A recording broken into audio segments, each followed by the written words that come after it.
बिस्मिल्लाहिर्रहमानिर्रहीम। Birthday new year वगैरह मनाना। बिनते हुआ साहिबा ने सवाल पूछा है, जी मेरे वालिदैन दीनदार हैं, नमाज रोजे के पाबंद हैं, मैं आपके बयान सुनती हूँ तो मुझे ये पता चल गया है कि बर्थडे न्यू ईयर वगैरह मनाज इसी तरह न्याज वगैरह करना और इसका खाना खाना सही नहीं है। लेकिन इस चीज़ का जब मैं अपने वालिदैन को बोलती हूँ तो वो नहीं सुनते, बल्कि उल्टा मुझे ही सुनाना शुरू कर देते हैं। इस सूरत में मैं क्या करूँ, कैसे समझाऊँ? बस आपने जितना समझाना था समझा दिया, आपका फर्ज अदा हो गया। आप खुद शिरकत न करें, बाकी उनको मना करना आप छोड़ दें। आप घर में खाम जो है ना फसाद का, लड़ाई का और इन चीज़ों का माहौल नहीं बनाना चाहिए। आप पर जो तकलीफ फर्ज थी वो कर दी आपने, बस उनको अपने हाल पे छोड़ दें, बार बार ना समझाएं, दुआ करते रहना चाहिए। माँ का बेटी के ससुराल में मुदाखलत करना। मेरी अम्मी मेरी शादीशुदा जिंदगी के अंदर काफी ज्यादा मुदाखलत करती हैं। इनका मकसद होता है कि उन्हीं की बात हमारे घर में मानी जाए और मैं अपनी मर्जी से अपने घर में कुछ भी ना करूं। अगर मैं कोई रद्द अमल करूंगी तो वो नाराज हो जाती हैं और कई कई दिन मुझसे बात नहीं करती। हालांकि मेरे शौहर मेरा साथ देते हैं और कहते हैं कि तुम्हें मेरा घर चलाना है। तो क्या मुझे अम्मी की बात ना मानने का गुनाह होगा? क्योंकि मुझे लगता है कि वो डिप्रेशन की मरीज है और मुझे भी डिप्रेशन में मुब्तला करती जा रही हैं। पंजाब से किसी ने पूछा है जी। देखिए, जब लड़की की शादी हो जाए ना तो शरीयत में इताअत के मामले में शौहर का हक वालिदैन से ज्यादा है। तो जो अगर आपके शौहर किसी बात का हुक्म दे रहे हैं, वालिदा उसके खिलाफ हुक्म दे रही है, तो फिर आपको शौहर की बात माननी चाहिए। और मैंने घरों में बहुत दफा तलाकें होती देखी हैं माओं की ससुराल में बेजा मुदाखलत की वजह से। माओं को चाहिए बच्ची को रुखसत कर दिया, वो जैसे रह रही है वहां उनके कामों में टांग ना अड़ाएं, बल्कि उल्टा ससुराल को ये कहा करें कि भाई आपकी अमानत है, आप जैसे चलाएंगे ये वैसे चलेगी, हम इसमें मुदाखलत नहीं करेंगे। तो रहना इसने आपके साथ है, जिंदगी इसने आपके साथ गुजारनी है, तो हमने रुखसत करके भेज दिया। जैसे आप चलाएंगे बच्ची को भी ये समझाएंगे भाई वो तुम्हारे बड़े हैं, बेटा उनकी बात मानो। तो समझदार माएं यही करती हैं। हाँ, इल्ला ये कि जुल्म हो रहा हो तो बेटी पे वहां जुल्म ज्यादा हो रही है वाज़ेह तौर पर, तो फिर एक अलग बात है, फिर तो जाहिर है जुल्म से रोकने की कोशिश करनी चाहिए। तो बाकी ये कि आपने जो पूछा है तो आप अपने शौहर की माने, और अम्मा अगर डिप्रेशन में की मरीजा हैं तो आप फिर कोई गोल मोल तरीके से बात चला लिया करें। पहली तो कोशिश करनी चाहिए ऐसी सूरत में जरा ससुराल जो है वो मैके से दूर होना चाहिए, इतना करीब ना हो कि बार बार अम्मा की मुदाखलत हो रही है उसमें। तो थोड़ा सा शौहर से घर दूर ले ले और अम्मा से वैसे ही हाल हवाल पूछ लिया करें। बाकी अम्मा को डिप्रेशन से बचाने के लिए कुछ गोल मोल बात कर दिया करें। अच्छा हाँ ठीक है, अच्छा आपने कहा ऐसे ये करना है, अच्छा चले मैं कोशिश करती हूँ, इस तरह घुमाए बातों को। जाहिर अम्मा को डिप्रेशन में ले जाना तो कोई अच्छा काम नहीं है ना, लेकिन कोई घुमा दिया करें बात को। खुद आपको अल्लाह ताला आपको तौफीक दे किस तरह से कहाँ बात घुमानी है, क्योंकि माएँ नहीं समझ रही होती, बुढ़ापे में तो वैसी समझ में बात आना बहुत मुश्किल हो जाता है। तो बस उसमें घुमाना ही पड़ता है बातों को। पूरे कुरान का तर्जमा व तफसीर वीडियो की शक्ल में। मैंने कुरान तो पढ़ा है लेकिन मैं घर के काम काज की वजह से उर्दू नहीं पढ़ पाती। अब मेरी शादी हो चुकी है, घर के काम की वजह से उर्दू नहीं पढ़ पाती। तो ये कोई ऐसा होता है कि घर के काम करने से उर्दू पढ़ना भूल जाता है इंसान? खैर जी, घर के काम में मसरूफ रहती हूँ माशाल्लाह जी, टाइम नहीं मिल पाता। आपसे दरख्वास्त है कि आप कुरान मजीद को पहले पारे से शुरू करके कुछ आयात की शॉर्ट वीडियो बनाते रहें, ताकि मुझ जैसे लोग जो कुरान को नहीं समझ पाते वो भी आसानी से समझ जाएं। इरम साहिबा इंडिया से मैं तो ये काम कर रहा हूँ ऑलरेडी। मुफ्ती तारिक मसूद स्पीचेस जो मेरा दूसरा चैनल है, उसमें मेरे तफसीर के लेक्चर आपको प्लेलिस्ट में मिल जाएंगे। बिल्कुल एक लेक्चर नंबर 1 से लेकर हमने शुरू किया, उसमें 8 लेक्चर शुरू में ग्रामर के हैं, फिर उसके बाद 30वां पारा है, फिर पहला, दूसरा, तीसरा, चौथा, पांचवा, छठा, और माशाल्लाह तकरीबन 13 पारे मुकम्मल हो चुके हैं, 14वां पारा शुरू है। तो ये काम ऑलरेडी अल्हम्दुलिल्लाह हो रहा है, आप वो लगा लिया करें, सुन लिया करें। शादीशुदा होते हुए चक्कर चलाना। ओए होए, मेरे अपने शौहर से 2 बच्चे हैं, मेरे शौहर फिर भी किसी और लड़की से बात कर रहे हैं, वो लड़की भी शादीशुदा है और बच्चों वाली है। क्या इस्लाम में ये सब जायज है या इसकी कोई सजा है? हैदराबाद से किसी ने पूछा है। वो लड़की भी शादीशुदा है, बच्चों वाली है। शादीशुदा ना भी हो, बच्चों वाली ना भी हो, फिर भी हरकत हराम है, कबीरा गुनाह है। और शादीशुदा और बच्चों वाली, शादीशुदा हो दिया और ज्यादा बड़ा जुर्म है। और उस लड़की को भी कमबख्त को सोचना चाहिए कि तू मैरिड है, तेरा मियां है, तो कैसे तू भाई किसी गैर मर्द से बातें कर रही है, दिल बहला रही है उसके साथ। तो ये हमारी सोसाइटी में जब अल्लाह का खौफ खत्म हो गया तो फिर उसके ये नतीजे हैं। बाकी शरीयत की सजा तो इस बारे में बहुत सख्त है, लेकिन वो सजा देगा कौन? हुकूमतें तो इस्लाम को फॉलो नहीं कर रही हैं आजकल, तो देगा कौन वो सजा? तो मसला सारा ये। तो अल्लाह, आप अपने शौहर को डराएं, अल्लाह के अज़ाब से डराएं, और अगर कुछ हंगामा कर सकती हैं लड़की वालों के घर जाएं, उसके मियां को बताएं। पहले तो एक धमकी दें उस लड़की को कि तेरे मियां को मैं बता दूंगी, किसी तरह से नंबर ट्रेस करें, फिर भी बात नहीं आती तो उसके मियां को बता दें कि तुम्हारी बेगम की हरकतें ठीक नहीं है, तो इसको कंट्रोल करो। अच्छा वही, और अपने मियां को भी कंट्रोल करें। हंगामा करना पड़ता है ऐसे मौके पे घर में। शराफत की जबान शरीफ लोग समझते हैं, जो जिनमें शराफत नहीं है वो तमीज़ की जबान समझते नहीं है। तो मैं नहीं कह रहा कि कोई आप कोई खुदा खास्ता कोई ऐसा काम करने को केस हो जाए आपके ऊपर, लेकिन कुछ थोड़ा बहुत हंगामा होना चाहिए घर में। मियां को ये एहसास हो कि मैं बहुत गलत कर रहा हूँ, ये कोई भी शरीफ औरत ये बेशर्मी और बेगैरती कबूल नहीं करती इतने आराम से। अच्छा वही, यूरोप में मोर्गेज पर घर लेना। मैं तकरीबन 10 साल से स्वीडन में हूँ और किराए पर रह रहा हूँ, जो वक्त के साथ काफी महंगा होता जा रहा है। मैंने यहाँ काफी लोगों को देखा है कि वो मोर्गेज पर घर ले लेते हैं, जिनमें 15% आपको अपनी जेब से देना पड़ता है, बाकी 85% बैंक देता है, और इसमें एक फिक्स मोर्गेज होती है और एक वेरिएबल होती है। तो क्या मोर्गेज की दोनों किस्में नाजायज हैं? इस बारे में रहनुमाई फरमा दें। इमरान साहब स्वीडन से। जी, जब अभी मेरा स्वीडन का दौरा हुआ तो हर आदमी का यही सवाल था मोर्गेज पर घर लेना। लेकिन जो फिक्स होता है ना, उसमें भी जो जहां तक मुझे मालूम आते हैं, उसमें भी वो फिक्स होता नहीं है। उसमें मेरा ख्याल है ये कंडीशन होती है कि अभी कैश दे देंगे तो इतना है और किस्तों पे देंगे तो इतना है, और उसमें वो आपको छोड़ देते हैं, आपकी मर्जी है। तो ये तो नाजायज है। लेकिन अगर ऐसा हो ना कि आपसे मुआहदा ये हुआ कि आप कैश पेमेंट देंगे तो घर इतने का है और किस्तों पे लेंगे तो घर इतने का है, महंगा है, और उसी वक्त आप तय कर लेंगे मैंने कौन सी कीमत पे लेना है, तो फिर जायज है ये। लेकिन ऐसा मुझे नहीं मालूम कि ऐसा कहीं होता है। ऐसा होता तो कोई तो बताता ना, हमें पूरे यूरोप में हमने दौरा किया, किसी ने भी बताया किस तरह होता है। होता यही है कि सूद लगता चला जाता है, आप जितना लेट पेमेंट करें उतना ज्यादा सूद लगता है। और बल्कि मसला तो ये होता है मोर्गेज पे, आप बैंक से लोन लेते हैं और फिर बैंक को सूद के साथ वापस करना पड़ता है आपको, तो वो बैंक कैश ही पेमेंट कर देता है आगे, तो बैंक से तो आपका सूद का मामला ही होता है। तो इसलिए बेहतर यही है कि आप सब मिलकर ना यूरोप में जितने मुसलमान रहते हैं उनका ये जिम्मेदारी है कि इस्लामिक बैंकिंग को वहां प्रमोट करने की कोशिश करें। कनाडा में, यूके में, यूएसए में इस्लामिक बैंकिंग खुल गई है। अमेरिका में बहुत से मुसलमान हैं जिन्होंने इस्लामिक बैंकिंग की इनिशिएटिव मुतनाक़िस के जरिए घर बना लिया अल्हम्दुलिल्लाह। तो अब इस तरह से अगर मुसलमान चलते रहे उनके पास तो प्रॉपर्टी आएगी नहीं कभी जिंदगी में। तो इसलिए मुसलमानों को चाहिए कि इस्लामिक बैंकिंग के लिए वहां कोशिश करें। यूरोप में अल्हम्दुलिल्लाह तो वो लोग सुनते हैं, वहां आपको केस करेंगे और कहेंगे सूद हमारे मज़हब में हराम है, तो हमारे यहाँ इस्लामिक बैंकिंग को रिवाज दिया जाए। तो मेरा ख्याल है कि स्वीडन है या नॉर्वे है या ये कंट्री सुनेंगे बात, मुसलमान इज्तिमाई कोशिश करते ही नहीं है, और फिर वो बस नाजायज को जायज करने के तरीके तलाश करना शुरू कर देते हैं। तो इसलिए आप और आप जैसे जितने भी यूरोपियन लोग हैं, मुसलमान हैं, उनसे मैं यही कहूंगा कि आप लोग यूरोप में इस्लामिक बैंकिंग को फरोग देने की कोशिश करें, गोरों को इस तरफ लेकर आए, आप गोरों को लालच दें, आप बोले भाई बहुत सारे लोग तुम्हारे पास अकाउंट खोलेंगे अगर तुमने इस्लामिक बैंकिंग की बुनियाद रख ली यहाँ पे, क्योंकि बहुत सारे मुसलमान सूद से बचना चाहते हैं। अब आप देखना ये मीजान बैंक और बैंक इस्लामी वगैरह में इनके पास माशाल्लाह सरमाया बहुत होता है, क्योंकि बहुत से लोगों ने आम बैंकों से पैसा निकाल के मीजान बैंक में और बैंक इस्लामी में और ऐसे इस्लामिक बैंकों में रखवा लिया। उसका फायदा ये भी हो रहा है कि अब जो सूदी बैंक है वो भी इस्लामिक बैंकिंग की उन्होंने भी विंडो खोल दी और वो भी इस तरफ आ रहे हैं। तो मुसलमान इज्तिमाई सतह पर कोशिश करेंगे तो इंशाल्लाह काम हो जाएगा। फैमिली मालदार हो मगर खुद गरीब हो तो क्या तो ज़कात दे सकते हैं? अगर एक शख्स खुद गरीब हो और ज़कात का मुस्तहिक हो लेकिन इसके बाप और भाई सब खूब मालदार हो तो क्या ऐसे शख्स को ज़कात दी जा सकती है? रेहान मुस्तफ़ा सऊदी अरब से। जी हाँ, ज़कात दी जा सकती है, क्योंकि वो गरीब है तो ज़कात का मुस्तहिक है, बशर्ते कि बालिग हो। नाबालिग बच्चा वो अपने बाप के ताबे होता है, बाप मालदार है तो बच्चा भी मालदार समझा जाएगा, बाप गरीब है तो बच्चा भी गरीब समझा जाएगा। लेकिन बालिग लड़का माँ बाप के ताबे नहीं होता, वो गरीब है तो ज़कात देने से अदा हो जाएगी। बाकी देनी चाहिए कि नहीं, लेकिन देनी तो उसको चाहिए जो ज्यादा मुस्तहिक हो। अगर कोई गरीब है, उसके रिश्तेदार मालदार है, उसको दबा के सपोर्ट कर रहे हैं, उसी अब्बा के साथ बंगलों में रहता है, खूब अब्बा की आमदन खा रहा है, तो फिक्री लिहाज से तो ठीक है ज़कात अदा हो जाएगी, गरीब है। लेकिन अखलाकी एक शरीयत का जो मिजाज है वो यही है कि भाई जो जिनके पास रोटी नहीं है, यहाँ तो अब्बा भाई खिला रहे हैं ना, इसको तो आप ऐसे गरीबों को दे देना जिनको कोई खिलाने वाला नहीं है, ताकि आपको ज्यादा सवाब मिलेगा, इसमें ज़कात के मकासद ज्यादा हासिल होंगे। दुल्हन का शादी में पुराना गरारा पहनना। अच्छा भाई, क्या मैं अपनी शादी में अपना पुराना गरारा पहन सकती हूँ जो मैंने अपनी बहन की शादी में पहना था, क्योंकि मेरे वालिद की आमदन का फिलहाल कोई जरिया नहीं है, इस बारे में रहनुमाई फरमा दें। अलीगढ़ से पूछा है जी बिनते, अबे भाई नाम ना लिखा करें ऐसे मौके पे, शोहर समझ जाएगा कि ये मेरी बेगम साहब पुराना गरारा पहन के आ रही है, तो नाम ऐसी सूरत में हटा दिया करें, मैंने पूरा नाम पढ़ा भी नहीं है। अलीगढ़ से किसी ने पूछा है तो पुराना गरारा पहने। हज़रत आयशा रज़ी अल्लाह तआला अन्हा के दौर में तो दुल्हन का एक इतनी गुर्बत थी कि एक दुल्हन का जोड़ा होता था, जिसकी शादी होती थी वो दुल्हन को दे दिया जाता था, और फिर वो दुल्हन रख लेती थी उतार के कि भाई अब जिसकी शादी होगी तो अभी उसको पहना देंगे। तो एक दुल्हन का जोड़ा जो है मदीना में गर्दिश करता था। वो सादा दौर था, सादा लोग थे। अब तो इतना पैसा खर्च हो रहा है गरारे शरारों पे, तो पुराना है, देखने में पुराना ना लगे, उसको थोड़ा धुलवा लें, सिलाई वो उसके जो है ना वो जो तो धुलाई वाले बता देंगे कैसे धुलते हैं गरारे, तो धुला के उसको सही कर लें, सेट कर लें, वो पुराना चलाएं इंशाल्लाह। मियां को बताने की जरूरत नहीं है पुराना है। आजकल जिससे शादी होती है वो कौन सा नए होते हैं, वो भी तो पुराने होते हैं ना, उम्रें दोनों की इतनी ज्यादा होती हैं आजकल, शादी की जो असल उम्र 15-20 साल की उम्र में तो हो ही नहीं शादी, तो मियां पुराना है तो फिर गरारा भी पुराना ही होना चाहिए। मस्जिद में कौन से ऐलान किए जा सकते हैं? मस्जिद के जिस माइक पर अजान दी जाती है क्या इस माइक पर ऐलान किया जा सकता है? मसलन जनाजे की नमाज का, या इसी तरह कोई बच्चा वगैरह गुम हो जाए, या इसी तरह बाज़ लोग शादी के मौके पर ऐलान करवाते हैं कि दावती लोग खाना खा लें, इस बारे में रहनुमाई फरमा दें। अखलत जमान यूपी से। देखिए मस्जिद जो है ना वो थाना नहीं है कि सारे ऐलानात मस्जिद से हो रहे हों, जो माइक है वो सिर्फ अजान के लिए, और वक़फ़ भी इसी काम के लिए किया गया होता है वो, तो उसमें सिर्फ अजान दी जा सकती है। इसी तरह जनाजे का किसी की मरने का ऐलान नहीं किया जा सकता है, फलां का इंतकाल हो गया, जनाजे का ऐलान किया जा सकता है कि फलां का इंतकाल हो गया था तो उनका नमाज़ जनाजा इतने बजे इतने मिनट पर है, इसकी गुंजाइश है। बाकी बच्चा गुम होने का ऐलान करना ये काम थाने का है, ये मस्जिद का नहीं है। थाने वालों को चाहिए कि वो कोई अनाउंसमेंट का इंतजाम करें, तो इसलिए बहुत से उलमा इसको भी जायज़ नहीं करार देते कि बच्चे के घूमने का ऐलान भी मस्जिद से जायज़ नहीं है। अलबत्ता बाज़ उलमा कहते हैं कि अगर थाना में नहीं है ऐसा कोई सेटअप और मजबूरी है, बच्चा घूमने से ज़ाहिर है जो माँ बाप के दिल पे आड़े चलते हैं, तो ऐसे मौके पे अगर उम्मीद है कि ऐलान करने से बच्चा मिल जाएगा तो बाज़ उलमा बच्चे की गुमशुदगी का ऐलान की गुंजाइश देते हैं कि वो मस्जिद से जायज़ है। बाकी चीज़ों का ऐलान तो बहरहाल नाजायज़ है, क्योंकि सही हदीस में आता है रसूलुल्लाह सल्लल्लाहु अलैहि वसल्लम ने फरमाया जो अपनी गुमशुदा चीज़ का मस्जिद में ऐलान करे तो उसको बद्दुआ दो ला रद्दल्लाहु अलैहि, अल्लाह करे तेरी ये चीज़ ना मिले तुझे, उसको बद्दुआ देनी चाहिए। तो इससे पता चलता है कितना सख्त जुर्म है ये।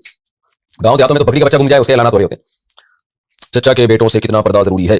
क्या चचा के बेटे से शरई पर्दा जरूरी है? साद राशिद। जी हाँ, लड़की के लिए अपने चचाजात और फूफीजात और खालाजात और मामूजात भाइयों से शरई पर्दा जरूरी है, ये सब महरम है, जिससे भी निकाह हो सकता है उससे पर्दा जरूरी है। मुंह बोला बेटा वल्दियत में किसका नाम लिखे? जैद ने अली के बेटे को अपना मुंह बोला बेटा बनाया हुआ है। अब वो लड़का अपनी दस्तावेज में बाप के नाम पर जैद लिखता है, क्या ये जायज है? मोहम्मद याहिया इंडिया से। नाजायज है, हराम है, गुनाह कबीरा है। कुरान ने साफ तौर पर मना किया अपनी वल्दियत तब्दील करने से। जो आपके सच्ची मुच्ची के अब्बा है वो इन्हीं का नाम हर डॉक्यूमेंट्स में आएगा, उसको चेंज करना जायज नहीं, हराम है। आजकल ये बिदअत, ये जुर्म बहुत लोग कर रहे हैं। सजदा करने का सही तरीका। सजदे में बाजू पहलू से किस कदर जुदा होने चाहिए? जमात के दौरान सजदे में बाजू पहले से मिले हुए होते हैं, इस बारे में क्या हुक्म है? साजिद साहब रावलपिंडी से। नबी सल्लल्लाहु अलैहि वसल्लम ने हुक्म दिया कि सजदे में ये जो दोनों पहलू हैं ये आपके बाजू से अलग रहें, खूब कुशादा तरीके से सजदा करें आप, और कमर उठी भी रहे। अलबत्ता इजमा से ये बात साबित है कि औरत सिमट के सजदा करेगी, तो इजमा से हदीस खास की गई है कि ये जो खुल के सजदा करने का हुक्म दिया गया है ये मर्दों के साथ खास है। बाकी रहा मसला जमात के साथ, तो जमात में अगर जब आप मिल के खड़े होते हैं तो फिर खुले तरीके से सजदा करना मुमकिन रहता नहीं है, तो ऐसी सूरत में अगर बाजू समेटना पड़े तो इंशाल्लाह उसमें कोई हर्ज नहीं है, क्योंकि मिल के खड़े होने की अहमियत खुल के सजदा करने से ज्यादा है, हदीस से पता चलता है। मैयत को सर्द खाने में रखना कैसा है? गुसल कब देंगे? मैयत को सर्द खाने में रखवाने से पहले क्या गुसल दे सकते हैं? अब्दुल हई कराची से। जी हाँ दे सकते हैं, लेकिन मैयतों को सर्द खाने में रखवाना ये ठीक अमल नहीं है, मैयत की तौहीन है, और हुक्म यही है कि जैसे किसी की डेथ हो जाए फौरन गुसल कफन देके उसको दफनाने की कोशिश करें, और लोगों के इंतजार में बर्फखानों में मैयतों को रखना ये बदतरीन तौहीन है मैयत के साथ, क्योंकि गोश्त नहीं है कि आपने उसको बर्फखाने में रख दिया, तो उसको जो उसकी जो अमानत गाह है वहां पर उसको पहुंचाना चाहिए। क्या शादी की दावत बिदअत है? शादी के वक्त लड़की वालों की तरफ से जो दावत होती है इसका शुमार क्या बिदअत में होगा? मोहम्मद उमर कराची से। देखिए इसको लोग अगर सुन्नत समझेंगे तो वो बिदअत होगा, सुन्नत नहीं समझते तो गैर शरई रस्म है। बिदअत इसलिए नहीं कहेंगे कि उसको कोई सुन्नत थोड़ी समझ है, दीन में तो इजाफा नहीं करना ना, लेकिन गैर शरई रस्म का मतलब ये है कि निकाह के मौके पे हमें क्या करना है ये इस्लाम ने हमें बताया। इस्लाम ने बताया ना होता तो हम खुद से कर रहे होते। जब ये गाइडेंस हमें मिलती है और बड़ी जबरदस्त गाइडेंस है, तो उसको छोड़कर हिंदुओं के तरीके को फॉलो करना, गैर मुस्लिमों के तरीके को फॉलो करना ये गैर शरई अमल कहलाएगा, और इसको नाजायज उसके फसादात की वजह से कहा जाएगा कि इसके जो आगे फसादात हैं। फसादात क्या है कि इस्लाम ये नहीं चाहता कि बेटी की शादी पे लड़की या बाप पर कोई बोझ आए, इसी वजह से इस्लाम में दहेज नहीं है, बल्कि इस्लाम ने सारे खर्चे शौहर के मर्द के कंधों पे रखे। निकाह में छुआरे बांटे जाते हैं, वो मर्द के जिम्मे अगर वो बांटना चाहे, और रुखसती हो जाएगी उसके बाद वलीमा मर्द के जिम्मे है, मेहर मर्द के जिम्मे है, नान नफका मर्द के जिम्मे। तो नबी सल्लल्लाहु अलैहि वसल्लम ने तो जो हमें दीन दिया और कुरान में उससे पता चलता है कि सारा माली खर्चा शौहर के जिम्मे है। तो इस्लाम चाहते ही नहीं कि बेटियां बोझ बने या उन पर कोई खर्चा है। तो अब जब बारात के खाने और जहेज ये शुरू हो गए तो बेटियां बापों में बोझ बनना शुरू हो गई हैं, गरीब घरानों में बड़े मसाइल खड़े हो गए, तो मिजाज ही नहीं, और ये नेचर के भी खिलाफ है। जब बच्ची घर से रुखसत होती है तो ऐन वो वक्त वालिदैन के लिए गम का दिन होता है कि उनके घर से फर्क कम हो रहा है, उसमें उनको मुकल्लफ बनाने के आप लोगों को दावत खिलाएं, अजीब सी फजूल किस्म की एक हमाकाना किस्म की हरकत है। लोग कहते हैं ये तो मां बाप के लिए खुशी का दिन होता है, उनकी बच्ची की शादी हो रही है। देखिए ये खुशी फ्यूचर के हिसाब से होती है, जैसे किसी शख्स का बेटा अमेरिका जा रहा है पढ़ने के लिए, तो बाप इस लिहाज से तो खुश होगा कि चलो जी इसका मुस्तकबिल अच्छा हो रहा है, वो दिन तो गम का दिन होगा ना, जिस दिन रुखसत हो रहा है पता नहीं कब आएगी वहां से जाके। तो गम वाले दिन ही कभी दावतें की जाती हैं, दावतें हमेशा जब बेटा अमेरिका से पढ़ के आ रहा होगा उस दिन आप दावत करेंगे, जाते वाले दिन नहीं करेंगे दावत। तो इसी तरह जिसके घर में लड़की रुखसत होकर जा रही है वो दावत करे, शरीयत कहती है तुम्हारे घर में फर्क का इजाफा हो रहा है, फैमिली प्लानिंग वाले परेशान हो रहे हैं कि एक और फर्क का इस खानदान में इजाफा क्यों हो गया, और फिर वो इजाफा मजीद इजाफे का जरिया क्यों बन रहा है। लेकिन अल्लाह उसके रसूल खुश होते हैं तो उन्होंने कहा दावत करो वलीमे की, और हुक्म दिया कि जो वलीमे की दावत को ठुकराए उसने हमारी नाफरमानी की, इतनी ताकीद है उस दावत को एप्रिशिएट करने की। तो दुल्हन की जो दावत है ये गैर शरई रस्म है जो लड़की वाले कर रहे होते हैं, और ये अरबों में भी नहीं मिलेगी आपको, वजीरिस्तान चले जाए वहां पठान में भी नहीं मिलेगी। ये हम चूंकि 1000 साल हिंदुओं के साथ रहे तो ये वहां से हमारी सोसाइटी में आई ये चीज। जो मुसलमान भी दुनिया में गैर मुस्लिमों के साथ ज्यादा नहीं रहे ना, तो ज्यादा इख्तिलात नहीं रहा, उन्हें ये बारात का खाना जहेज वेज है ही नहीं। सऊदी अरब चले जाए आपके बड़े बड़े शेख के मालिक, वो एक जो है ना वो एक चाय की प्याली नहीं पिलाते अपनी बेटी की शादी पे किसी को। अब शायद वहां भी रिवाज शुरू हो गया, लेकिन आप उनके बड़ों से पूछे तो कभी भी नहीं था, और ना कुछ जहेज देते, सारा लड़के को छोड़ लेते हैं वो लोग, सारा खर्चा लड़के का होता है। तो इसलिए गैर शरई रस्म है, इसका बाइकआउट करना चाहिए। हाँ बाइकआउट पूरा कर लिया फिर भी मां बाप कर रहे हैं दावत, तो फिर दूल्हा क्या करेगा? तो दूल्हे के लिए मजबूरी है जाना, क्योंकि वो अगर निकाह वाले दिन वहां जाएगा नहीं तो शादी कैसे होगी इसकी? तो उसके लिए मजबूरी है, या लड़की के भाइयों के लिए मजबूरी है कि अब्बा दावत कर रहे हैं, अम्मा कर रही है, तो लड़की के भाई अगर मार्केट से शॉर्ट हो जाएंगे तो फिर लड़की पे बुरा असर पड़ता है, और उसके ससुराल पे बुरा असर पड़ता है कि तुम्हारी शादी में तुम्हारे भाई मार्केट में नहीं थे तो कोई लड़ाई चल रही है। तो ये चंद लोग जो मजबूरी में जिनका जाना पड़े उनके लिए तो गुंजाइश दी जा सकती है। नॉर्मली इस दावत को ठुकराना चाहिए। आपको अपनी बेटी या बहन की शादी में कोई बारात पे बुलाए तो आप बोलो भाई गैर शरई रस्म हम लोग इसमें नहीं आते, आपके वली में आएंगे हम। हाँ निकाह की महफिल में शिरकत कर लें, उसमें कोई हर्ज नहीं है, लेकिन बारात का बाइकआउट करें। गैर शरई रस्म हमारे माशरे में दाखिल हो गई है जो फितरत के भी खिलाफ है, और इसके फसादात भी बहुत है, और इस्लाम के मिजाज के भी खिलाफ है। और वैसे भी मैंने बताया कि माँ बाप के लिए वो दिन खुशी का दिन नहीं होता, जैसे उनकी बेटी रुखसत होती है वो दिन उनके लिए गम का दिन होता है, तो उसमें उनको मुकल्लफ बनाना के खिलाए ये अच्छा नहीं है। बाकी माँ बाप को खिला रहे होते हैं, कुछ तो रस्म की वजह से खिला रहे हैं, वो गलत कर रहे हैं, और अगर कुछ इसलिए खिला रहे हैं कि दामाद नालायक है, उल्लू सॉरी मैं जोश में आ जाता हूं ऐसी चीजों में। आप उल्लू के बाद जो लफ्ज लगे वो खुद आप लगा दिएगा, उल्लू का के बाद जो खाली जगह मैंने छोड़ दिया उसमें आप अपनी पसंद का कोई भी लफ्ज डाल सकते हैं। बस दामाद ऐसे गैरतलेस होते हैं ना, वो जहेज ले रहे होते हैं, वो बारात का खाना खिलवा रहे होते हैं, तो लड़की वालों को ये होता है कि अगर हमने नहीं खिलाया तो ये सारी जिंदगी ताने देंगे ये शख्स जिसको आपने फिल्म द ब्लैंक्स में कोई भी लफ्ज दिया उसको। तो ऐसी मजबूरी में फिर वो खिला सकते हैं, क्योंकि फसादात की वजह से इसको गलत कहा जाता है, नाजायज कहा जाता है। बाज़ दफा ना खिलाने में बेटी का मुस्तकबिल तबाह हो रहा होता है, जहेज ना देने में और बारात का खाना ना खिलाने में। तो ऐसी मजबूरी में वही हुक्म होगा जो रिश्वत का हुक्म है, जैसे मजबूरी में रिश्वत देना जायज है तो यहाँ भी गुंजाइश है मजबूरी में। अच्छा भाई, गन से शूट किया तो जानवर हलाल होगा, अगर गन से शूट करके शिकार किया जाए और ज़बह करने से पहले वो परिंदा या जानवर मर जाए तो हलाल होगा या नहीं? फैसल नदीम, बिल्कुल हलाल नहीं होगा। ज़बह करना जरूरी है। कुरान मजीद ने जो हराम जानवर हैं, वल मुनखनिकतु वल मुतरद्दियतु वन नतीहतु वमा अकल सबरु इल्ला मा ज़कैतुम, जो गला घोट के मार दिया जाए या पत्थर की चोट से मारे, बल मौकूज़तु जिसको पत्थर मारा जाए, तो गोली के आगे धार नहीं होती, ब्लेड नहीं होती है, लिहाजा जब वो लगती है तो पत्थर के हुक्म में, और पत्थर का मारा हुआ जानवर कुरान की रूह से हराम है, तो इसलिए उसको ब्लेड से ज़बह करना पड़ेगा आपको, वरना वो हराम हो जाएगा। तो जो अरब में बाज़ उलमा इसकी गुंजाइश देते हैं कि गोली का शिकार हलाल है, लेकिन हमारे इल्म में उनकी कोई मजबूत दलील नहीं है, क्योंकि कुरान ने मौकूज़ा जो है ना, जिसको फेंकने की कुव्वत से मारा गया हो, और चाहे वो जख्मी भी कर दे, उस कुरान ने ऐसी कोई शर्त नहीं बयान की कि पत्थर से जिस जानवर को मारा तो वो जख्मी खून निकाल देगा तो हलाल है, खून नहीं निकालेगा तो हलाल नहीं है, ऐसी कोई शर्त नहीं है। तो पत्थर से मारे, गोली से मारे, गोली भी एक पत्थर है। फर्क सिर्फ इतना है कि आप एक मशीन इस्तेमाल करके उसकी स्पीड को बढ़ा देते हैं और वो आर पार हो जाता है। वो पत्थर है, वो भी पत्थर, चाहे लोहे का हो या पत्थर का पत्थर हो। तो असल चीज जिस जो हलाल है ना, वो ब्लेड वाली चीज, धार वाली चीज, जो अपनी धार की कुव्वत से नफूज करे, उसके अंदर कट लगाए, उसमें धार वाला कटो, ब्लेड वाला कटो। तो अगर गोली ऐसी है कि जिसके आखिर में बारीक नोक है, सुई जैसी नोक है, तो वो उसका अगर आपने बिस्मिल्लाह अल्लाहु करके शिकार किया तो उसका शिकार हलाल होगा। या तीर है, आगे धार होती है उसकी, उसका भी हलाल होगा, लेकिन गोली का शिकार हलाल नहीं। अगर आपने किया तो करीब पहुंच गए तो आपको उसको ज़बह करना पड़ेगा। अगर आपके करीब पहुंचने से पहले वो मर गया तो वो हराम हो जाएगा। 1 रुपए की चीज 5 रुपए में बेचना, कारोबार में कोई चीज 1 रुपए में खरीद कर इसे 5 रुपए में बेच सकते हैं, ये मुनाफा जायज होगा या नाजायज? शेर बहादुर, जायज है भाई, क्या हर्ज है इसमें? सामने वाले को धोखा न दें, उसको ये ना बताएं कि ये मैंने 4 रुपए की खरीदी और 5 में बेच रहा हूं, धोखा न दें उसको। वो आए भाई कितने की, आप बोलो भाई मैं 5 की दे रहा हूं, मुझे कितने की पड़ी है, ये आपका हेडिंग नहीं है। ज़कात के पैसे गरीब की शादी में देना, ज़कात के पैसे किसी गरीब लड़की की शादी में कोई सामान मसलन कपड़े, जेवर, चादर, बर्तन वगैरह खरीद कर दे सकते हैं या नहीं? फरजाना खातून बिहार से दे सकते हैं, अगर वो लड़की गरीब है तो उसको जहेज में दे सकते हैं, हैंड ओवर कर सकते हैं। मिल्कियत में देंगे तो वो ज़कात अदा हो जाएगी। कितनी देर मिसवाक करना सुन्नत है? वुजू में मिसवाक का दौरान या सुन्नत के मुताबिक कितना है? शम्स खान पशीन से कोई खास मकदार नहीं है, जब आपको ख्याल हो गया दांत साफ हो गए तो बस सुन्नत पूरी हो गई। वलदुज़्ज़िना की इमामत क्यों मकरूह है? मुझसे मेरे एक दोस्त ने सवाल किया कि मैंने किताबों में पढ़ा है कि वलदुज़्ज़िना की इमामत मकरूह है, तहरीमी है। तो मेरे दोस्त का कहना था कि इसमें तो बाप कसूरवार है, बच्चे की तो कोई गलती नहीं है, तो इसकी इमामत को मकरूह है, तहरीमी क्यों कहा गया है? मोहम्मद रियाज इंडिया से। बिल्कुल सही बात है, बच्चा तो मासूम है, ना क़यामत के दिन उसको इस बुनियाद पे कोई गुनाह मिलेगा कि वलदुज़्ज़िना है, ना दुनिया में उसको आड़ दिलाना जायज़ है। तो लेकिन उसकी इमामत इसलिए मकरूह है कि ये चंद ओहदे ऐसे होते हैं कि इसमें जब तक लोगों की उसकी तरफ तबीयत माइल ना हो ना, तो ये ओहदा किसी के हवाले नहीं किया जा सकता। लीडर हमेशा इंसान ये चाहता है कि ऐसे शख्स को देखे जिससे लोग उस लोगों के दिल में उसकी अजमत हो, ताकि जो है इसकी मिसाल ऐसे जैसे नबी सल्लल्लाहु अलैहि वसल्लम दूसरे मुल्कों में जो सफीर भेजते थे ना, तो बड़े अट्रैक्टिव और बड़े खूबसूरत होते थे, पर्सनैलिटी होती थी, ताकि जब वो पैगाम लेकर जाएंगे तो लोग उस पैगाम को गौर से सुनेंगे। जो सहाबा जरा सूरत के अच्छे नहीं थे, या उनमें स्पीकिंग पावर ज्यादा नहीं थी, या वो कद के छोटे थे, तो उनको आमतौर पर आप सल्लल्लाहु अलैहि वसल्लम ने सफीर नहीं बनाया। अब वो कह सकते थे कि भाई इसमें हमारा क्या कसूर है कि हमारी सूरत ज्यादा अच्छी नहीं है। तो बात यह है कि दुनियावी मामला जो होते हैं ना, दुनियावी मामला, उनमें ये नहीं देखा जाता कि कोई ऐब आपके अंदर है तो उसमें आपका कसूर है या नहीं है, बल्कि उसमें ये देखा जाता है कि आवाम पर उसका असर क्या पड़ेगा।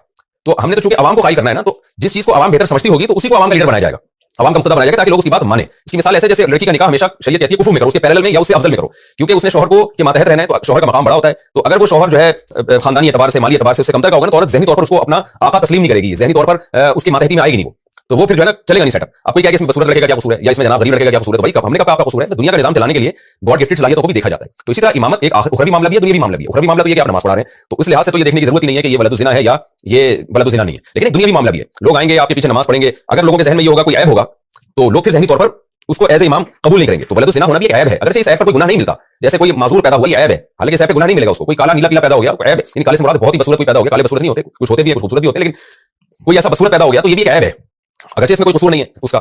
लेकिन ये कि दुनियावी लिहाज से तो है ना, तो लीडर हमेशा ऐसा होना चाहिए जिसको लोग ज़हनी तौर पर लीडर माने। ये इंसान की नेचर है। इसकी मैं एक आसान मिसाल देता हूं। देखिए, फौज में जब कोई कमीशन ऑफिसर भर्ती होने के लिए जाता है तो पर्सनैलिटी बहुत देखी जाती है उसकी। हालांकि हो सकता है काबिलियत उस शख्स में ज्यादा हो जिसकी पर्सनैलिटी नहीं है, लेकिन क्यों पूरी दुनिया में आर्मी में एक उसूल है कि पर्सनैलिटी इसलिए कि जो मातहत फौजी है ना, वो जब तक सामने वाले की पर्सनैलिटी नहीं होगी उसको एज ए लीडर अपना ऑफिसर तस्लीम नहीं करेंगे, वो ज़हनी तौर पर इंसान आमादा नहीं होता। तो इमाम भी ऐब से पाक होना चाहिए, चाहे वो दुनियावी ऐब हो या उखरवी ऐब हो। तो दुनियावी ऐब में जैसे कोई फालिसदा है या कोई और ऐसा कोई मसला है तो लोग चाहते हैं कि इमाम हमारा देखने में भी अच्छा हो। अब यही वजह है कि उलमा ने लिखा है कि दो इमाम दीनदारी में एक जैसे हैं, तो उनमें जो खूबसूरत इमाम होगा वो ज्यादा लायक होगा कि उसको मस्जिद का इमाम बनाया जाए बसूरत की निस्बत। अब आप कहें बसूरत का क्या कसूर है, किसने का कसूर है, लेकिन खूबसूरत में अट्रैक्शन ज्यादा होगी तो लोग उसकी अकीदत मोहब्बत उससे ज्यादा करेंगे, इससे लोगों को दीनी फायदा ज्यादा होगा। तो ये जो उसूल फुक़हा ने बयान किया ना कि इमाम में ये ऐब ना हो, ये इसमें दुनियावी ऐब भी है उखरवी ऐब भी है। तो इसका मकसद ये नहीं होता कि वो बंदा गलत है, मकसद ये होता है कि अवाम उसको as a leader as a इमाम तस्लीम करे, क्योंकि अवाम के दिल में जब इमाम की मोहब्बत होगी तो उससे उनको फायदे ज्यादा होंगे, नहीं होगी मोहब्बत तो फायदे कम होंगे। तो हर वो चीज जो लोगों के दिल में मोहब्बत में रुकावट का जरिया बन सकती थी उससे मना किया गया है। गरीब रिश्तेदार की मदद करने का अजर, एक रिश्तेदार गरीब है जबकि गैर रिश्तेदार इससे ज्यादा गरीब है, या रिश्तेदार गरीब नहीं लेकिन गैर रिश्तेदार गरीब है, क्या इन दोनों सूरतों में भी रिश्तेदारों को सदका देने का दोहरा अजर मिलेगा? नूर मोहम्मद मक्का मुकरमा से। देखें, अगर रिश्तेदार बहुत ज्यादा गरीब नहीं है, कोई बहुत शदीद हाजत नहीं है, और दूसरा कोई शख्स ऐसा आपको मिलता है जो बहुत ज्यादा जरूरतमंद है, जो बेसिक जरूरतें हैं, खाना पीना लिबास, उससे भी गया बेचारा, तो फिर तो उस जरूरतमंद की मदद ज्यादा करनी चाहिए, क्योंकि उसकी मदद तो एक तरह से वाजिब है, क्योंकि खाने का इंतजाम, लिबास का इंतजाम, ये तो इंसान की बेसिक जरूरतें हैं। लेकिन अगर ऐसा नहीं है, आपके रिश्तेदार भी गरीब है और दूसरा भी गरीब है, लेकिन दोनों की गुर्बत में कोई बहुत ज्यादा फर्क नहीं है, थोड़ा बहुत फर्क है, तो फिर रिश्तेदार को देने में दुगना सवाब है, रिश्तेदारी जोड़ने का भी और उसकी मदद करने का भी। अच्छा भाई, महर नहीं दिया तो क्या आखिरत में पकड़ होगी? अगर कोई शौहर का बीवी का महर अदा किए बगैर मर गया तो इसकी अदायगी की क्या सूरत होगी, और क्या अदायगी ना करने की सूरत में आखिरत में कोई मुआवजा होगा? जावेद साहब इंडिया से। देखिए, बीवी का मुतालबा था ना कि महर दो, और वो राजी नहीं थी इस पर कि शौहर ने क्यों महर रखा हुआ है अपने पास, और मुतालबा करती रही और शौहर टाल मटोल से काम लेता रहा, तो फिर तो यकीनन आखिरत में शौहर से मुतालबा होगा, इल्ला ये कि बीवी माफ कर दे। लेकिन अगर ऐसा नहीं है, जैसे कि मियां बीवी में बेतकल्लुफी होती है, महर एक भी चीज समझा जाता है, तो औरत भी मुतालबा नहीं कर रही होती कि भाई ठीक है मेरे हुकूक अदा हो रहे हैं तो हो जाएगा, जब इतना कुछ हो गया तो महर भी हो जाएगा बाद में, तो शौहर को तो फिर भी चाहिए कि दे दे महर। लेकिन अगर बीवी की तरफ से मुतालबा नहीं है और कोई दिल की खुशी से उसने छोड़ा हुआ है, तो ऐसी सूरत में अगर शौहर मर जाए तो अल्लाह से उम्मीद की जा सकती है कि इंशाअल्लाह आखिरत में मुतालबा नहीं होगा, और उसका आसान हल ये है कि शौहर की विरासत में से पहले उसकी ज़ौजा का महर निकाला जाएगा, उसके बाद बकिया विरासत तकसीम की जाएगी। बीमारी की ये क्या हो गया, बूट पर मसा का हुक्म। वुजू के बाद बूट पहन लिए तो दूसरी नमाज में बूट पर मसा कर सकते हैं या सिर्फ मोज़ों पर ही मसा होता है? इमरान साहिब। देखें, वुजू के बाद किसी ने बूट पहन लिया ना, तो जब वुजू टूटेगा उसके बाद से 24 घंटे तक उस बूटों पे भी मसा करना जायज़ है, और अगर मुसाफिर है तो 3 दिन तक मसा करना जायज़ है, यानी 72 घंटे तक वुजू टूटने के बाद से। लेकिन ये जरूरी है कि वो बूट जो है टखनों से ऊपर हो, यानी टखनों से नीचे जो बूट होते हैं ना, आमतौर पर बूट टखनों से ऊपर ही होते हैं, तो टखने उसमें ढके हुए हों तो फिर उस पर मसा करना जायज़ है। बूट के अंदर आपने मोज़े पहने हुए, इससे कोई फर्क नहीं पड़ता, यानी बूट को उतार के मोज़ों पर मसा नहीं किया जाएगा, बल्कि डायरेक्ट बूट पे ही मसा किया जाएगा। दूसरी रकत में शामिल हुए तो सना पढ़ेंगे? जो आदमी ज़ोहर की दूसरी रकत में इमाम के साथ शरीक हो तो वो खामोश रहेगा या सना पड़ेगा? अब्दुल्ला साहब यूएई से पूछ रहे हैं। दूसरी रकत में अगर इमाम के साथ आप शरीक हुए तो खामोश खड़े रहेंगे, आप सना उस वक्त पढ़ेंगे जब इमाम सलाम फेर देगा और आप अपनी नमाज के लिए खड़े हो जाएंगे। मस्जिद की सफ में पहले से जगह रखना, क्या मस्जिद की पहली सफ में किसी दोस्त वगैरह के लिए मस्जिद का टिशू बॉक्स रखकर इसके लिए जगह महफूज की जा सकती है? सैयद इमरान, सऊदी अरब से। नहीं की जा सकती, जायज़ नहीं है, पहले से किसी के लिए आप जगह घेर लें, मस्जिद में सबका हक बराबर है। हाँ, ये हो सकता है कि कोई शख्स आया सफ़े अव्वल में या कहीं खास जगह पे बैठा हुआ था, तो अचानक उसको कोई उज़र लाहिक हो गया, जैसे वॉशरूम जाना पड़ गया उसको, या दांत से खून वगैरह आ जाता है, बाज़ दफ़ा वुज़ू के लिए जाना पड़ता है, तो ऐसी किसी ज़रूरत से अगर वो गया है तो फिर वो टिशू का डब्बा या रुमाल वगैरह रख के जगह घेर सकता है, क्योंकि हदीस में आता है जो शख्स किसी जगह पे जाके बैठता है तो वो उसका ज़्यादा हकदार है, अगर वो किसी ज़रूरत से जाए ना तो वो जगह उसी की रहती है। लेकिन ऐसा ना हो कि पहले आके जगह घेरने के लिए बैठे और फिर उठ के टिशू का डब्बा रख के चले जाए, ये तो इत्तेफाक से कभी ऐसा हो गया तो हो गया, यानी आप आए तो इसीलिए से थे कि मैं बैठूंगा, मैं जगह घेरने नहीं आया, मैं प्रॉपर बैठूंगा, फिर कोई इत्तेफाक से कोई हादसा हो गया तो उसकी वजह से आपको जाना पड़ गया तो फिर आप जगह घेर सकते हैं, अदरवाइज नहीं घेर सकते। नमाज की तरकीब कैसे दें? हमारे कमरे में चंद लोग हैं, वो अपनी मर्जी से नमाज पढ़ते हैं, क्या इसका गुनाह हमें होगा? जबकि हम उन्हें बोलते हैं कि नमाज पढ़ लो। नीज क्या इनके साथ खाने के लिए बैठ सकते हैं? उमर गुल दुबई से। जी बैठ सकते हैं, आप मोहब्बत से इनको समझा दें भाई जमात से मस्जिद में जाकर नमाज पढ़ लिया करें, ये जरूरी है, शर्म वाजिब है, नहीं पढ़ेंगे तो गुनाहगार होंगे, बस इतनी तबलीग काफी है, फिर पीछे न पड़े उससे ज्यादा, और आप खुद जाया करें, जमात से नमाज पढ़ा करें, और एक दफा आवाज लगा दिया करें भाई जो भी नमाज के लिए जाना चाहते हैं नमाज पढ़ने भाई आ जाए भाई, इस तरह से ना, चले भाई अच्छे बच्चों की तरह आ जाए भाई, नमाज पढ़ लें, अल्लाह मियां खुश होता है इससे, तो बस इस तरह कह दिया काफी है। औरत का पार्क शॉपिंग मॉल में नमाज पढ़ना, पार्क या शॉपिंग मॉल में नमाज पढ़ना, क्या औरत पार्क या शॉपिंग मॉल में लोगों के सामने नमाज पढ़ सकती है? अगर नहीं तो जो पढ़ ली इनको क्या दोबारा पढ़ा जाएगा? कामरान साहब पेशावर से।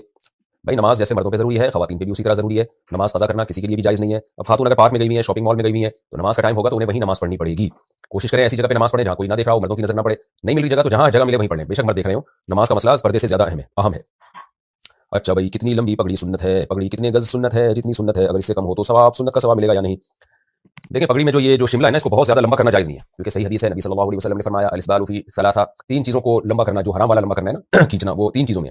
एक शलवार, उसको आप टखनों से ऊपर रखेंगे, एक कुर्ता है, कुर्ता का कोई जैसे जुब्बा पहना जाता है उसको भी टखनों से ऊपर रखना वाजिब है, और इसी तरह आपने फरमाया ये जो पगड़ी का शिमला है इसको, लेकिन इसकी कोई मिकदार बयान नहीं की है, तो इसकी मिकदार है उर्फ, अगर इतना लंबा है ना कि बिल्कुल लटक रहा है बहुत ज्यादा तो ये भी हराम है। बाज़ लोग घुटने तक शिमले को रखा होता है उन लोगों ने, ये जायज नहीं है, उर्फ इसको तायीन करता है, तो इसलिए उलमा ने उर्फ के लिहाज को मलहूज रख के बयान किया कि जो कमर का किनारा है ना, बस वो उर्फ में बहुत ज्यादा होता है, उससे ज्यादा लंबा खींचेंगे तो लटकता रहेगा, नजर वो लंबा लगता है देखने में, तो ये सब ये अमल नाजायज है, शरीयत ने से मना किया। बाकी जैसी चाहे पगड़ी पहने, जिस तरह स्टाइल की पहने, कितनी लंबी कितनी मुख्तसर, इससे कोई फर्क नहीं पड़ता।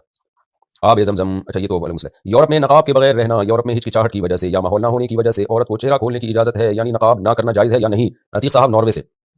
भाई अगर कहीं पर्दे का कल्चर नहीं है ना तो सवाब तो वहीं मिलेगा, तो खवातीन को चाहिए यूरोप में चेहरे का पर्दा किया करें, उससे पर्दा प्रमोट होगा।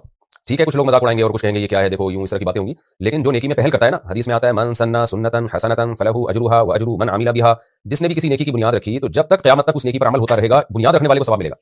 तो यूरोप में आमतौर पर ज्यादा रिवाज नहीं है चेहरे का पर्दे का। तो अगर मुस्लिम खवातीन वहां अपनी हिचकिचाहट और लोगों के ताने को एक तरफ रख के पर्दे को प्रमोट करेंगी, तो आज जिन खवातीन ने यह काम किया उनकी देखा देखी आहिस्ता आहिस्ता ये चीज कल्चर का हिस्सा बन जाएगी और क़यामत तक जितनी खवातीन फिर चेहरे का पर्दा करेंगी, इन खवातीन को उसका सवाब मिलेगा। सहाबा किराम जब मुसलमान हुए ना, शुरू में नमाज पढ़ते थे तो लोग उनका मजाक उड़ाते थे। फिर जब अजान देना शुरू किया तो यहूद नसारा अजान का मजाक उड़ाते थे। तो उस मजाक की वजह से अल्लाह ने ये नहीं कहा कि अजान देना छोड़ दो, अल्लाह ने फरमाया कि ये नासमझ लोग हैं, बेवकूफ लोग हैं कि अल्लाह के कलाम, अल्लाह की किबरियाई का मजाक उड़ा रहे हैं। तो सहाबा को अल्लाह ने ये नहीं कहा कि ये चूंकि मजाक उड़ा रहे हैं लिहाजा अजान छोड़ दो। तो इसी तरह मुस्लिम खवातीन को इस्लाम का जो एक कल्चर है, इस्लाम के जो अहकामात हैं, उसको दिलो जान से फॉलो करना चाहिए। मजाक उड़ाने वाले तो नमाज का भी मजाक उड़ाते हैं, अजान का भी मजाक उड़ाते हैं। मैंने देखा अजान के वक्त में बहुत से लोगों को अजान देते हुए शर्म आ रही होती है, कहीं सफर में होते हैं ना कि लोग क्या कहेंगे, भाई लोगों को छोड़ो यार, अल्लाह की किबरियाई बयान करो, इसी से अल्लाह खुश होगा। तो इन चीजों में शर्माना नहीं चाहिए। शर्माना तो उन खवातीन को चाहिए जो जवान है और चेहरा खोल के घूम रही है, जबकि कोई कानूनी पाबंदी भी नहीं है चेहरा ढांपने पर, या तो होता है ना कोई मजबूरी होती है। तो जरूरत तो शर्म तो उनको आनी चाहिए ना कि जवान है और फिर भी चेहरा खोल के घूम रही है। तो जिसको शर्म आनी चाहिए उसको आनी रही, जिसको नहीं आनी चाहिए उसको आ रही है। तो अजीब सी बात है। वो हमारे मेरे बड़े भाई हैं, तो जब वो छोटे थे ना तो कारी साहब ने उनसे कहा कि आप अजान दें मस्जिद में जाके। मुअज्जिन आई नहीं थे उस दिन। तो मेरे जो बड़े भाई साहब हैं उन्होंने कहा कि मैं नहीं जा रहा था। तो कारी साहब ने बहुत इसरार किया, भाई जाओ अजान दो यार। इन्होंने पहले कभी दी नहीं थी। कहते मैंने कारी साहब से कहा मुझे शर्म आ रही है। तो उन्होंने कहा जाओ फिर किसी बेशर्म को बुला के लाओ। इन्हें थोड़ा तंज किया ना कि अजान देते किस बात पे शर्म आ रही है। तो आपको चेहरा छुपाते हुए शर्म नहीं आनी चाहिए, बल्कि इस पे आपको कॉन्फिडेंस होना चाहिए। मस्जिद में गैर मुस्लिमों का पैसा लगाना। मस्जिद की तामीर में अगर कोई गैर मुस्लिम इमदाद देना चाहे तो इसका माल या पैसा लेकर मस्जिद के काम में इस्तेमाल किया जा सकता है या नहीं। फैजान फारूकी दम्माम से जी किया जा सकता है। परिंदों को पिंजरे में पालने का हुक्म। क्या परिंदे जैसे तोता चिड़िया वगैरह पिंजरे में पाल सकते हैं? मोहम्मद अरशद इंडिया से। जी हाँ, पाल सकते हैं, बशर्ते कि उनके आराम का, उनकी खुराक का ख्याल किया जाए। बाज़ लोग बड़ा जुल्म करते हैं परिंदों पर, खुराक का ख्याल नहीं करते। वो मासूम जानवर तड़पता रहता है, कुछ बोल भी नहीं सकता, वो प्रॉपर खुराक नहीं दे रहे होते और सर्दी गर्मी से बचने का इंतजाम नहीं कर रहे होते। और बाज़ दफ़ा ये भी जुल्म ज्यादती करते हैं, इतना छोटा सा पिंजरा होता है कि बेचारा सही तरह मूव भी नहीं, हरकत भी नहीं कर सकता उसमें वो। तो जैसे खुद चाहते हैं ना कि आप एक अच्छी जगह पे रहें, तो ऐसे ही जानवरों का भी ख्याल करना लाजिम है। उनको भी इतनी जगह दें जहाँ वो हिलजुल तो सकें कुछ और मूव तो कर सकें वो।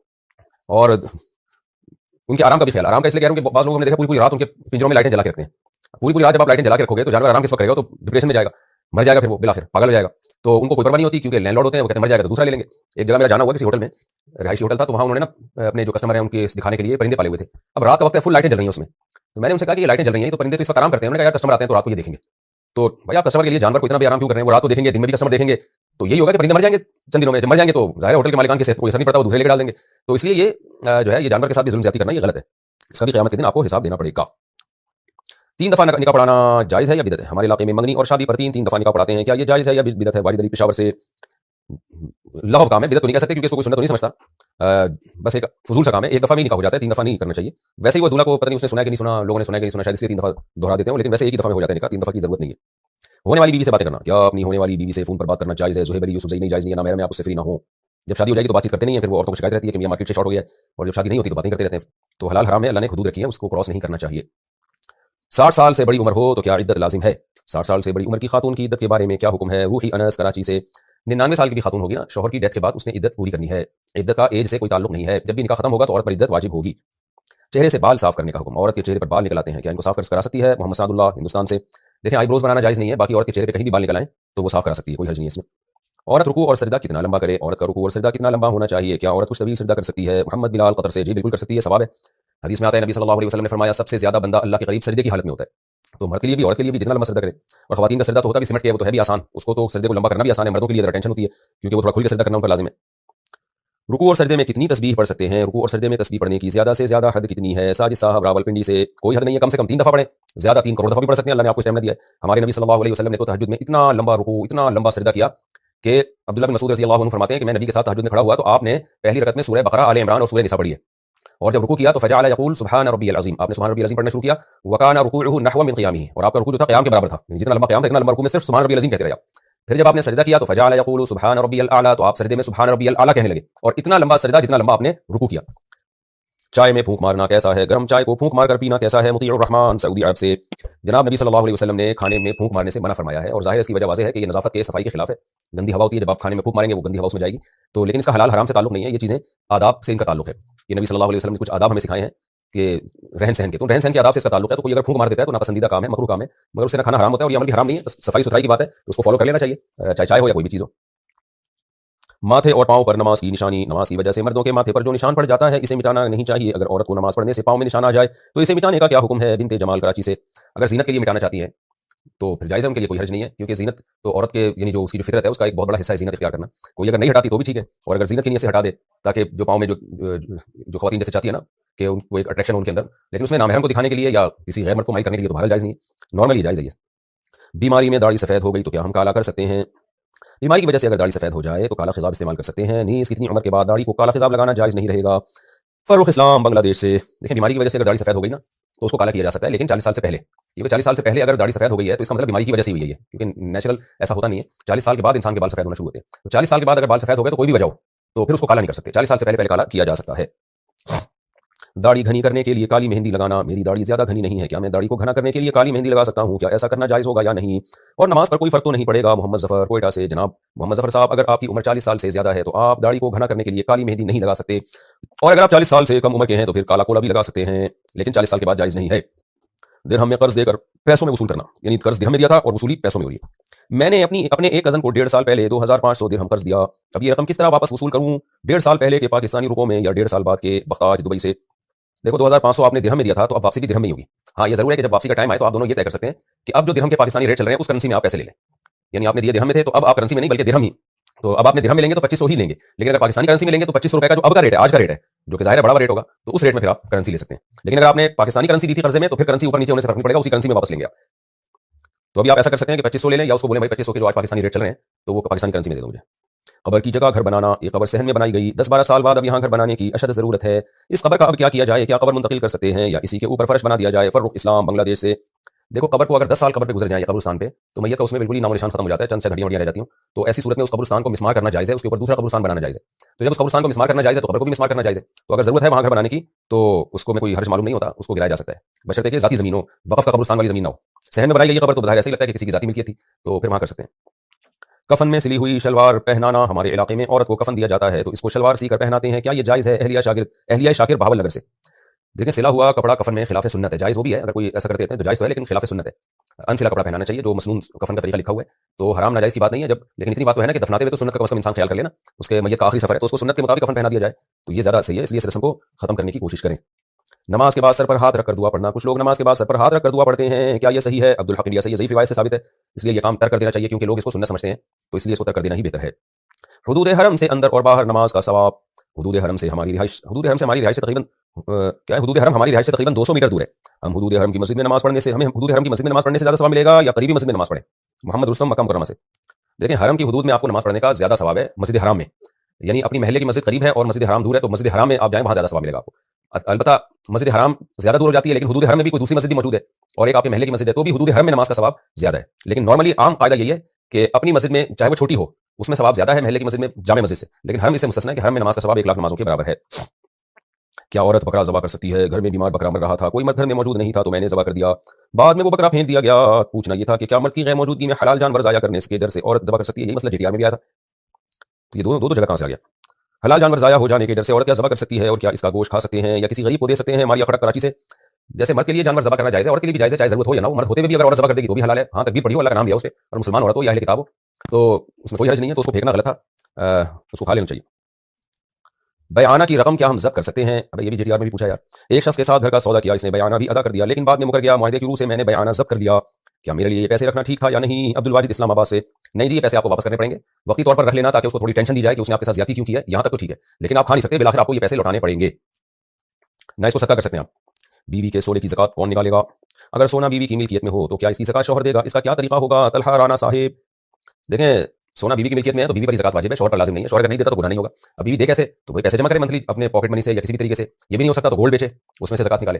तो लेकिन अगर शौहर दे दे बीवी की तरफ से उसको पहले से बता के तो फिर ज़कात अदा हो जाएगी। तो शौहर को चाहिए, अगर बीवी के पास नहीं है कोई पैसे वैसे तो फिर शौहर दे दे बीवी को बता के, बताए बगैर दे दिए बाद में बीवी को बताया तो फिर खूब समझ ले ज़कात अदा नहीं होगी, पहले बताए। औरत पर शौहर की इताअत किस हद तक जरूरी है? शादीशुदा औरत के लिए अपने शौहर की इताअत किस हद तक जायज़ है? अगर कोई अपनी बीवी को कहे कि मेरे भाइयों और दोस्तों से पर्दा ना करो तो क्या औरत पर शौहर की बात मानना जरूरी है? बिनते कमर कराची से। हर जायज़ काम जो औरत की इस्तिताअत में हो उसमें शौहर की इताअत लाजिम है, क्योंकि अल्लाह ताला ने शौहर को सरबराह बनाया है, तो सरबराह की इताअत मातहतों पर लाजिम होती है। तो जितने भी घरेलू मामलात हैं, जो भी जिंदगी गुजारने के तौर तरीके हैं, उसमें औरत पर वाजिब है कि वो अपने शौहर की इताअत करे। यहाँ तक कि अल्लाह ताला ने शादी के बाद वालिदैन से भी ज्यादा हक शौहर का दे दिया है। तो इसलिए ये जो हमारा कल्चर मगरबी औरतों को देख देख के हमारी औरतें खराब हो रही हैं, इससे औरतों ही को नुकसान होगा, क्योंकि मर्द फिर उनसे मोहब्बत करना छोड़ देंगे, उनको साथ निभाना छोड़ देंगे, तलाकों की कसरत होगी, खानदान निजाम तबाह बर्बाद होगा, जो हो रहा है वो सबके सामने। तो इसलिए जब अल्लाह मियां ने हुक्म दे दिया औरत को कि भाई ये तुम्हारा मियां है, तुमने इसकी मान के चलना है, इससे लड़ना नहीं है, इससे बात बात पे बहस नहीं करनी है। हाँ, इतनी शौहर ऐसी बातों का हुक्म न दे जो उसकी इस्तिताअत से ज्यादा हो, उसको इतना बोझ न डाले कि जो एक इस्तिताअत से बढ़कर हो। दूसरी बात ये कि जायज़ बातों पे है। अब अगर शौहर ने ये हुक्म दिया कि भाई और दोस्तों से पर्दा ना करो, ये तो शरीयत के खिलाफ हुक्म है ना, तो उसमें फिर इताअत वाजिब नहीं है, बल्कि मुखालफत वाजिब है। तो औरत पर पर्दा वाजिब है, क्योंकि सबसे पहले तो अल्लाह का हुक्म है, ला ताअत लिमखलूकिन फी मासियतिल खालिक। मखलूक की, अल्लाह की नाफरमानी में मखलूक की इताअत हराम है, नाजायज़ है। तो ऐसे मौके तो अपने बाप की बात मानना भी जायज़ नहीं है, तो शौहर की बात मानना भी जायज़ नहीं है, नाजायज़ चीज़ों में नहीं होगा ये। मुर्गी के पंजे खाना, क्या मुर्गी के पंजे खाना जायज़ है? अदनान अब्दुल्ला कश्मीर से। जी हाँ जी, मुर्गी के पंजे भी मुर्गी का हिस्सा हैं, खा सकते हैं, लेकिन सफाई अच्छी तरह से हो उसकी, क्योंकि वो गंद में घूमती रहती है, तो जरा तमीज से सफाई हो तो खा सकते हैं, बड़ा मुफीद है कहते हैं डॉक्टर लोग। तालियां बजाना, क्लैपिंग का हुक्म। कॉलेजेस और स्कूल्स में किसी तकरीब के मौके पर तालियां बजाना कैसा है, जबकि इसे कोई बुरा नहीं समझा जाता। रहमतुल्लाह पशीन से। देखिए, तालियां बजाना एक ऐसा अमल है जिसको कुरान ने ना एक अच्छे तौर पे तज़किरा नहीं किया उसका। जैसे कुरान में आता है, वमा काना सलातुहुम इंदल बैति इल्ला मुकाअन व तस्दिया, कि ये जो मुशरिकीन मक्का है ना, इनकी नमाज हरम में क्या है? सीटियां और तालियां। यानी ये काम ये करते हैं, हरम में बैठ के सीटियां बजाते हैं, तालियां बजाते हैं। तो इसको अल्लाह ताला ने सीटियों और तालियों को थोड़ा सा उसके तौर पे बयान किया कि ये कोई यानी कोई बहुत अच्छा काम नहीं है। तो इसलिए असल तरीका तो किसी को एप्रिशिएट करने का ये होना चाहिए, सुभान अल्लाह कह दें, माशाअल्लाह कह दें। आपको याद है पहले जब मुसलमानों के मुशायरे हुआ करते थे, तो शायरों को दाद देने के लिए वाह वाह कहा जाता था, वाह वाह वाह, सुभान अल्लाह, मुकर्रर। तो असल जो मुसलमानों का हमेशा से कल्चर रहा है वो इसी तरह के अल्फाज कह के किसी को एप्रिशिएट करना। लेकिन गैर मुस्लिमों से फिर ये तालियां हमारी सोसाइटी में आई, तो उलमा ने शुरू में इसकी मुखालफत की कि भाई ये हमारा कल्चर नहीं है, गैर मुस्लिमों से मुशाबहत है। लेकिन अब तालियों का रिवाज इतना ज्यादा हो गया है कि अब इसमें मुशाबहत वाला अंसर तो बहरहाल खत्म हो गया है। इसलिए बाज़ उलमा कहते हैं कि इसकी गुंजाइश है, जायज़ है। तो जायज़ तो है, नाजायज़ तो कोई भी मेरा ख्याल नहीं कहेगा इसको इस ज़माने में, क्योंकि कल्चर का ये बहुत ज़्यादा फैल गई है ये चीज़। और सही हराम है भी नहीं। अगर कोई सही हराम होती ना, तो फिर तो जितनी भी फैल जाए उससे कोई फर्क नहीं पड़ता। मिसाल के तौर पर सूद हराम है, अगर वो सारी दुनिया भी सूद खाने लगेगी तो हलाल नहीं हो जाएगा। और खिंजीर जो है वो हराम है, सारी दुनिया भी खाएगी तो हराम ही रहेगा। लेकिन कुछ मसाइल ऐसे होते हैं कि जिनके बारे में शरई नसूस वाज़ेह नहीं होती, वाज़ेह तौर पर मना नहीं किया शरीयत ने, बस कुरान ने जिस तरह से बयान किया उससे लगता है कि अल्लाह ताला को ये अमल पसंद नहीं है, लगता है उसे, कोई वाज़ेह उसमें नसूस नहीं है। हाँ, मुशाबहत गैर मुस्लिमों की उसकी वजह से नाजायज़ कहा, जिन हज़रात ने कहा, तो वो मुशाबहत भी खत्म हो गई है। तो इसलिए नापसंदीदा तो बहरहाल है ये, लेकिन हराम या नाजायज़ नहीं कह सकते इसको। अगर किसी तकरीब में तालियां बजा के ही किसी को एप्रिशिएट किया जा रहा है, तो बजाने में कोई हर्ज मालूम नहीं होता। बच्चों के कार्टून में म्यूजिक, बच्चों के कार्टून्स में अगर कुछ म्यूजिक भी हो तो क्या इनको देखना दुरुस्त होगा या नहीं? उम्मे यूसुफ इस्लामाबाद से। कार्टून में जो बैकग्राउंड में म्यूजिक होता है ना, वो म्यूजिक असल मकसद नहीं होता। जैसे गानों में तो म्यूजिक खुद एक मकसद होता है। इसकी मिसाल है, जैसे कोई डॉक्यूमेंट्री आप देख रहे हैं या खबरें सुन रहे हैं, तो उसकी भी बैकग्राउंड में म्यूजिक चल रहा होता है। तो वो म्यूजिक मकसद नहीं होता, लिहाजा उसको उस तरह से म्यूजिक सुनना नहीं कहा जाएगा, बल्कि ये कहा जाएगा कार्टून देखा जा रहा है। अलबत्ता इसमें एक और हवाले से एक बहुत अहम चीज़ है कि बच्चे जब ये कार्टून देखते हैं जिसमें बैकग्राउंड में इतना म्यूजिक चलता है, बच्चों के अखलाक बहरहाल खराब होते हैं इससे। बच्चों को तमीज़ की चीज़ें दिखानी चाहिए, जिससे बच्चों में तमीज़ पैदा हो। अगर बच्चे तमीज़ ही नहीं होगी उनमें, तो फिर वो बिगड़ जाएंगे और फिर म्यूजिक की तरफ भी जाएंगे, वो फिर गाने सुनने का भी शौक पैदा होगा उनमें। तो बड़े अच्छे कार्टून होते हैं, आप वो सर्च करें यूट्यूब पर। इस तरह के और भी हैं जो बच्चों के लिए स्पेशल बनाए जाते हैं, उनमें तहज़ीब सिखाने के लिए। तो उनमें बच्चों को नॉलेज भी मिलती है, बच्चे अखलाक भी सीखते हैं। तो कार्टून अगर दिखाना ही है तो वो वाले कार्टून दिखाएं बच्चों को। रुखसती से पहले शौहर का इंतकाल हो जाए तो इद्दत का हुक्म। रुखसती से कबल शौहर का इंतकाल हो जाए तो इद्दत का क्या हुक्म होगा? अब्दुल्लाह बे कश्मीर से। लेकिन शौहर ने अगर रुखसती से पहले तलाक दे दी तो फिर तो इद्दत औरत पर लाजिम नहीं है और शौहर पर महर भी आधा लाजिम होगा और फौरन वो जहाँ चाहे निकाह कर सकती है। लेकिन अगर रुखसती से पहले तलाक नहीं दी बल्कि शौहर की डेथ हो गई, इंतकाल हो गया, तो फिर औरत पर इद्दत भी वाजिब है। औरत को शौहर की विरासत में से हिस्सा भी मिलेगा और पूरा महर मिलेगा, क्योंकि मौत से ना एक चीज़ इंतहा तक पहुंच गई है। तो निकाह के तमाम हकाम साबित हो जाते हैं। इसलिए रुखसती से पहले शौहर की डेथ होने की सूरत में औरत को विरासत भी मिलेगी, पूरी 4 महीने 10 दिन इद्दत भी गुजारेगी वो, और महर भी पूरा का पूरा दिया जाएगा उसको। एल्फी ना हट रही हो तो वजू का हुक्म। नाखून पर एल्फी गिर जाए और मिट ना सके तो इससे वजू और गुस्ल हो जाएगा या नहीं? रहमतुल्लाह पशीन से। नहीं होगा, क्योंकि एल्फी के अंदर पानी नहीं पहुंचता। अल्लाह ताला ने वजू के 4 आज़ा जो बयान किए हैं इनको धोना लाजिम है।